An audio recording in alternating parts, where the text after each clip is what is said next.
পয়গম্বর মুসার অনেক রাগ। আল্লাহ আগের থেকে শিখাই দিছে, মুসা রে ফেরাউনের সাথে নরম ভাষায় কথা বলবা, গরম ভাষায় কথা বলো না। পয়গম্বর মুসা আলাইহিস সালাম ফেরাউনের দরবারে যায় বলে, ফেরাউন আপনি এক আল্লাহর প্রতি ঈমান আনেন। ফেরাউন বলে, মুসা রে আমি আবার কোন আল্লাহর প্রতি ঈমান আনবো? আনা রব্বুকুমুল আলা, আমি তো বড় খোদা। নাউজুবিল্লাহ বলেন। পয়গম্বর মুসা আলাইহিস সালাম বলে, ফেরাউন আপনি তো খোদা তো দূরের কথা, আপনি এখন পর্যন্ত মানুষই হতে পারেন নাই, আপনি একটা অমানুষ। ফেরাউন বলে, মুসা এত বড় সাহস, আমার রাজপ্রাসাদে আইসা তুমি আমাকে অমানুষ বললা? বলে, হ্যাঁ, যে আল্লাহ আপনাকে খাওয়ায়, যে আল্লাহ আপনাকে পালে, সেই রবকে আপনি রব মানেন না? যে এই দুনিয়ার জমিনে আল্লাহর রিজিক খায়া, আল্লাহর দেওয়া অক্সিজেন গ্রহণ করে যে আল্লাহকে আল্লাহ মানে না।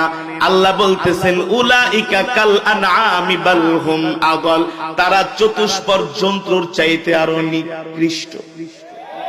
আল্লাহর কোরআন ঠিক কিনা বলেন? আমাদের কথা না।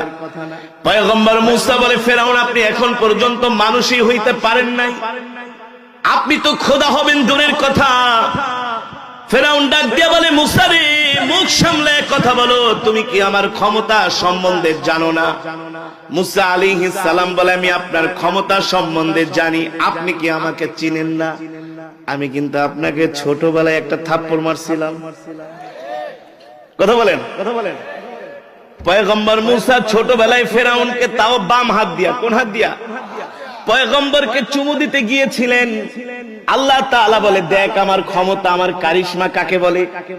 পয়গম্বর মুসা আলাইহিস সালাম ছোটবেলায় একটা থাপ্পড় মারছে ফেরাউনের গালে।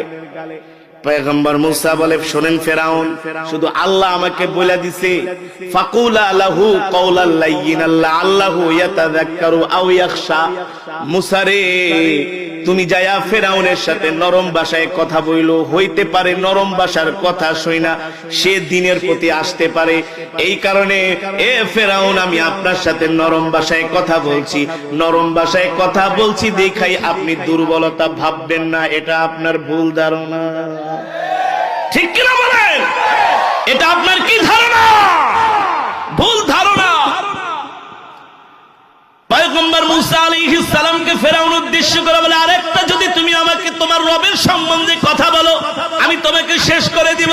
পয়গম্বর মুসা বলে, ফেরাউন তুমি আমার একটা পশমও ছিঁড়তে পারবে না। আল্লাহু আকবার।